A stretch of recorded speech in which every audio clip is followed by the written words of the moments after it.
Venezuela's Cartel de los Soles, Tren Aragua, and MS-13. Because two things just happened. First, recently on July 25th, 2025, the U.S. government designated the Venezuelan cocaine cartel De Los Soles as a foreign terrorist organization. And you might think, what's the big deal? This year in 2025, the U.S. designated at least 8 different cartels as terrorists, already starting in February. But there is actually a major distinction here. The Venezuelan De Los Soles cartel is alleged to be a direct arm of the Venezuelan government, made up of a network of Venezuelan military officers and political elite. It started in the 1990s with traffickers in Colombia bribing Venezuela border guards, which escalated from there into being accused of being a narco-terrorist state-run enterprise. And a $50 million bounty on Venezuela's president, Nicolás Maduro, accused of running a cartel from his presidential palace. Unlike with Mexico, the U.S. official stance is that the cartel is directly led by Venezuelan leader Maduro himself, and that his whole government is a narco-terrorist state. This has been the position of the United States for many years. De Los Soles is accused of having protection thanks to their ties to senior Venezuelan government officials. Their name allegedly has a direct reference to this. It means Cartel of the Suns, sun being a reference that comes from the insignia of the Venezuelan military general epaulets. So in some ways, the accusation here is that it's kind of like Wagner or Blackwater. It's like a secret arm of the Venezuelan government, but except instead of being a PMC, it's a private cartel organization. Unlike Mexico, which is diplomatically seen as an ally and a partner, Venezuela is very different. They're seen as an adversarial nation. McDermott, co-founder of Inside Crime, said, quote, "The difference in Venezuela compared to Mexico and Colombia is that within Venezuela, a good percentage of the business is managed within the state," end quote. Evidence for this comes from defector testimony from multiple sources and evidence of the Venezuelan military flights that have been caught smuggling narcotics abroad to places like Spain and America. What all of this means taken together is that the risk calculus for the United States is different with Venezuela. They don't get the white glove treatment that's gone there. Operations there wouldn't be seen as a breach of an alliance with America's #1 trading partner like Mexico. Actions against Venezuela is seen as actions against the hostile state. This deployment location is revealing because it's in close proximity to Venezuela. This is where a lot of illicit substances travel through from Venezuela on its way to Mexico and in the Caribbean island chain to the United States. By reading the official FTO announcement itself, we can see exactly where the U.S. government's head is at here.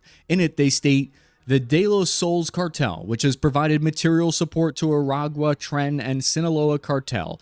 Based in Venezuela, the Soles cartel is led by Nicolás Maduro, who has corrupted Venezuela's government institutions, including parts of the army, intelligence services, the legislature, and the judiciary, in order to facilitate the cartel's activities in the drug trafficking to the United States," end quote. Translation: the U.S. government is not fans. Secondly, the White House announced a $50 million reward for information leading to the arrest or conviction of Nicolás Maduro, the leader of Venezuela, for violating U.S. narcotics law. It reads like the U.S. is offering a Wild West-style wanted dead or alive poster for the sitting president of another country.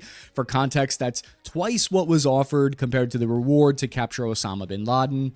You guys, I've got a tip. He's in Venezuela. Can I get the reward money now? But on the real, why would they offer a reward like that? This is widely believed to be a kind of psyop. That kind of money could lead to a coup or instability in his inner circle. It's like putting a price tag on regime change. So what is more likely? It's a plausible, deniable way to call for a government to be overthrown, to create the conditions for a coup without actually coupping. Practically speaking, Venezuela has the largest proven oil reserves in the world, I believe more than even Saudi Arabia. And they maintain state control of it all, which the U.S. says Maduro uses as a political weapon. From a national security point of view, Venezuela hosts Russian military advisors. They have major arms sales programs with Russia, and they've granted port access to Russian warships. They've had bombers there.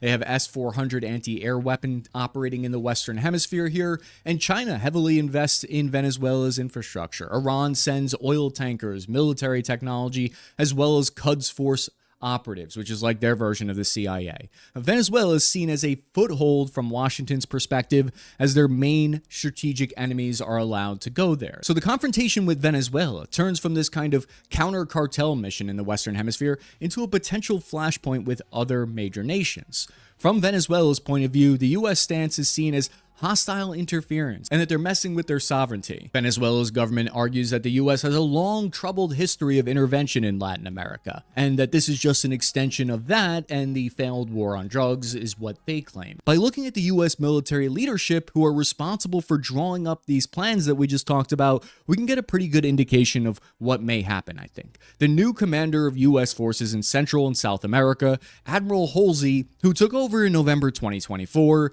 he recently made a long statement to Congress outlining where he stands on strategy. All of his statements stress the importance of working in partnership and acting with permission of foreign nations. I couldn't find anything in either of their public statements supporting unilateral military action in Latin America.